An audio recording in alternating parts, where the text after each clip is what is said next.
Sum number 66, X and Y share profits in the ratio 5:3. Old ratio दिया है हमें. Their balance sheet as at 31 March 2020 was. Balance sheet हमें दे दी है. फिर नीचे एडिशनल इन्फॉर्मेशन में कहा है दे admit Z into partnership with 1/8 share in profit on 1 April 2020. New partner आया जेड और न्यू पार्टनर का शेयर भी दे दिया है 1/8. फिर इन्फॉर्मेशन दी है कैपिटल और गुडविल के बारे में. सबसे पहले ट्रांसफर करेंगे जो ओल्ड कैपिटल दिया है ओल्ड पार्टनर का. तो कैपिटल अकाउंट में credit side by balance brought downward 70,000 X का कैपिटल, 31,000 वाई का कैपिटल. बैंक बैलेंस दिया है तो वो भी ट्रांसफर करेंगे debit side to balance brought downward. Asset side दिया है बैंक बैलेंस 5,000. फिर profit and loss account asset side दिया है, उसको हम लोग एक्यूमुलेटेड लॉस कहते हैं. एक्यूमुलेटेड लॉस की एंट्री होती है. लॉस होता है डेबिट, जब हम लोग उसको ट्रांसफर करेंगे तो लॉस हो जाएगा क्रेडिट और डेबिट होगा पार्टनर्स कैपिटल. तो एंट्री होगी X capital account debit, Y capital account debit to profit and loss account. 2400 profit and loss account दिया, इसको हम लोग डिस्ट्रीब्यूट करेंगे ओल्ड रेशियो में. पहले पार्टनर में आएगा 1500, सेकेंड पार्टनर में आएगा 900.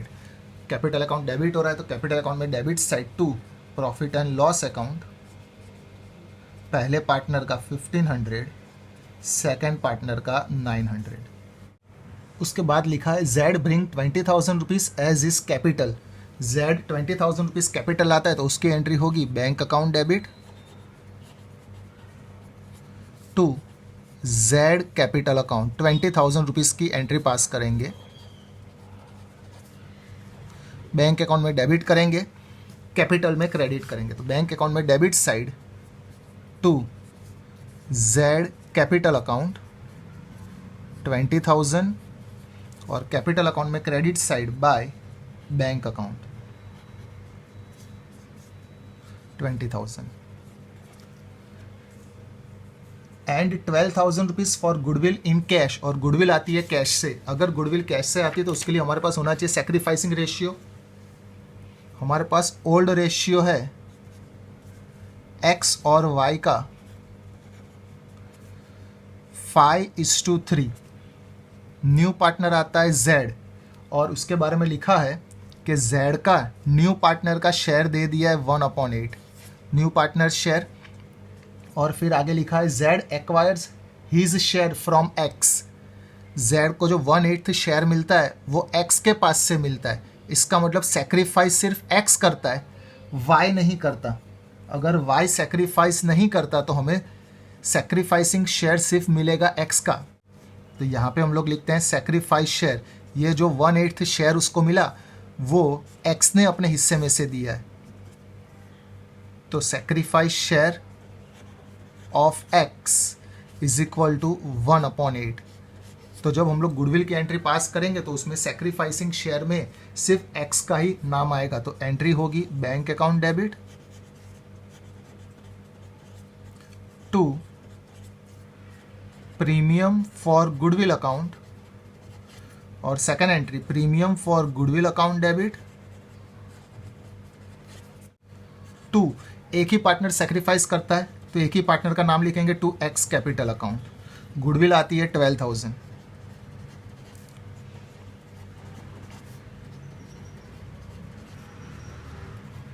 फिर 12,000 की इफेक्ट पास करेंगे बैंक अकाउंट में डेबिट और कैपिटल में क्रेडिट.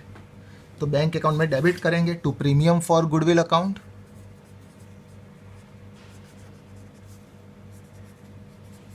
12,000 और कैपिटल में credit by premium for goodwill account. सिर्फ एक्स के कॉलम में आएगा 12,000. Following revaluation are also made. और फिर लास्ट में क्या है prepare journal entry necessary account and new balance sheet also calculate new profit sharing ratio. First adjustment employees provident fund liabilities to be increase by 5,000. हमारे पास employees provident fund है, liability side 10,000 और फिर कहा है कि 5,000 और इंक्रीज करो प्लस इंक्रीज 5,000 अमाउंट आएगी आउटर कॉलम में 15,000। प्लस किया दूसरी इफेक्ट रीवैल्यूएशन अकाउंट में debit side to employees provident fund, जितना प्लस करते उतना 5,000। Second adjustment all debtors are good, सभी डेटर्स गुड है। इसका मतलब ये हुआ कि हमने जो बैड डेब्ट्स रिजर्व माइनस किया था, अब बैड डेब्ट्स रिजर्व की कोई जरूरत नहीं है, तो जो बैड डेब्ट्स रिजर्व माइनस किया वो बैड डेब्ट्स रिजर्व को वापस से प्लस कर देंगे। तो डेटर्स हमारे पास है 20,000 माइनस हमने पहले बैड डेब्ट्स रिजर्व माइनस किया था 600, 19,400। अब सभी डेटर्स के पैसे मिल जाने वाले, तो बैड डेब्ट्स रिजर्व की कोई ज़रूर नहीं है, तो वो सेम प्लस कर देंगे 600, तो डेटर्स आ जाएंगे वापस से 20,000। ये बैड डेब्ट्स रिजर्व प्लस किया, दूसरी इफेक्ट रीवैल्यूएशन अकाउंट में credit side by bad debts reserve 600। Stock include 3,000 for obsolete items hence are to be written off. 3,000 के स्टॉक ऐसे थे जो अब कोई काम के नहीं है, तो वो हम लोग राइट ऑफ कर देंगे। तो स्टॉक हमारे पास है 25,000 माइनस राइट ऑफ करेंगे 3,000, तो आउटर कॉलम में आएगा 22,000। माइनस किया दूसरी इफेक्ट रीवैल्यूएशन अकाउंट में debit side to stock 3,000। Creditors are to be paid 1,000 more, plus करेंगे क्रेडिटर्स में, that is creditors are given 15,000 plus addition 1,000, हमें मिलेंगे टोटल क्रेडिटर 16,000। 1,000 प्लस किया दूसरी इफेक्ट रीवैल्यूएशन अकाउंट में debit side to creditors 1,000।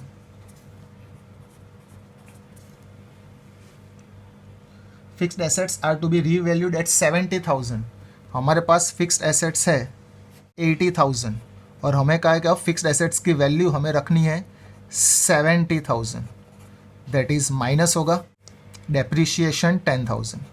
Minus किया दूसरी इफेक्ट रीवैल्यूएशन अकाउंट में debit side to fixed assets 10,000।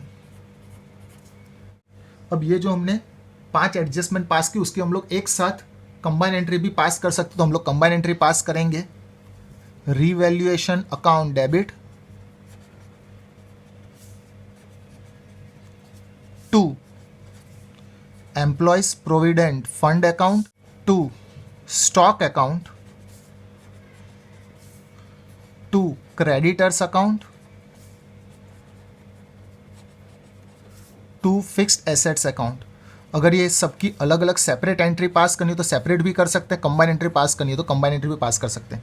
Employees provident fund 5,000, 3,000 stock, 1,000 creditors और 10,000 fixed assets. तो टोटल रीवैल्यूएशन अकाउंट में जाएगा 19,000। ये 4 चीज़ें डेबिट हो रही थी, एक ही चीज़ क्रेडिट हो रही है, तो उसको क्रेडिट कर देंगे, that is bad debts reserve account debit to revaluation account 600। अब जो बाकी है वो लिखना स्टार्ट करेंगे। क्रेडिटर्स हो गया, एम्प्लॉयज प्रोविडेंट फंड हो गया, वर्कमैन कंपेंसेशन रिजर्व की कोई एडजस्टमेंट नहीं आई तो उसको हम लोग कैपिटल अकाउंट में क्रेडिट से डिस्ट्रीब्यूट कर सकते हैं, तो उसकी एंट्री होगी workman compensation reserve account debit to X capital account to Y capital account. Reserve हमारे पास है 5,800, इसको हम लोग डिस्ट्रीब्यूट करेंगे 5:3 में, तो पहला हमें मिलेगा 3,625 और सेकंड 2,175। कैपिटल अकाउंट में credit side by workman compensation reserve, पहला partner 3,625, second partner 2,175। Capital account हो गया, बैंक बैलेंस हो गया, डेटर्स हो गया, स्टॉक हो गया, फिक्स्ड एसेट्स हो गया और प्रॉफिट एंड लॉस अकाउंट भी हो गया। अब रीवैल्यूएशन अकाउंट क्लोज करना स्टार्ट करेंगे। सबसे पहले डेबिट साइड का टोटल बड़ा आ रहा है 19,000, ये सेम टोटल लिखेंगे। क्रेडिट साइड 19,000, हमें मिलेगा लॉस, इसको डिस्ट्रीब्यूट करेंगे ओल्ड रेशियो और ओल्ड पार्टनर में, दैट इज 18,400 हमारा टोटल लॉस आएगा। इसको डिस्ट्रीब्यूट करेंगे 5:3 में, पहले पार्टनर का आएगा 11,500, सेकेंड पार्टनर का 6,900। ये जो क्रेडिट हुआ यहाँ पे डेबिट होगा टू लॉस ऑन रीवैल्यूएशन पहले पार्टनर का 11500, सेकंड पार्टनर का 6900। अब ये जो लॉस आया उसकी एंट्री हम लोग पास करेंगे, that is X capital account debit, Y capital account debit to revaluation account. Total loss था हमारा 18400, इसको हमने डिस्ट्रीब्यूट किया 11500 और 6900। अब कैपिटल अकाउंट क्लोज करेंगे तो पहले पार्टनर का क्रेडिट साइड का टोटल बड़ा है 85625, ये सेम टोटल लिखेंगे डेबिट साइड 85625। हमें क्लोजिंग बैलेंस मिलेगा पहले पार्टनर का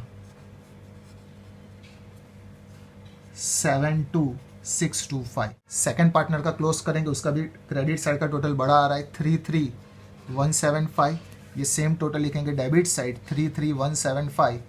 सेकंड पार्टनर का क्लोजिंग बैलेंस मिलेगा 25375। थर्ड पार्टनर का 20,000 क्रेडिट साइड का टोटल, ये same total debit side 20,000, closing balance मिलेगा तीसरे पार्टनर का भी 20,000। ये तीनों दिन का क्लोजिंग बैलेंस हम लोग ट्रांसफर करेंगे लायबिलिटीज साइड। कैपिटल अकाउंट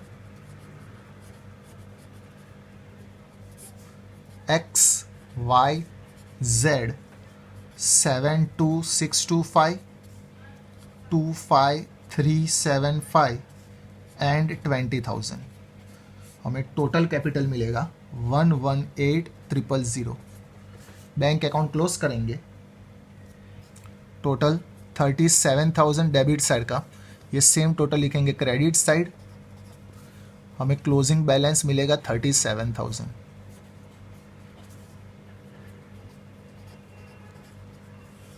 इसको ट्रांसफर करेंगे asset side, that is bank balance 37,000। और फाइनली बैलेंस शीट का टोटल टैली होना चाहिए, हमें टोटल मिलेगा 1,49,000। एक लास्ट क्वेश्चन हमें पूछा है, also calculate new profit sharing ratio. तो न्यू रेशियो की फॉर्मूला होती है old share minus sacrifice share. सबसे पहले पार्टनर का एक्स का ओल्ड शेयर है 5/8 माइनस सेक्रीफाइस शेयर हमने फाइंड कर लिया है 1/8। तो पहले पार्टनर का हमें न्यू शेयर मिलेगा दैट इज 4/8। सेकेंड पार्टनर कुछ भी सेक्रीफाइस नहीं करता तो उसका जो ओल्ड शेयर है वही सेम न्यू शेयर आएगा। और थर्ड पार्टनर जेड, उसका न्यू शेयर पहले से दे दिया है 1/8, तो हमें न्यू शेयर मिलेगा XYZ का 4:3:1।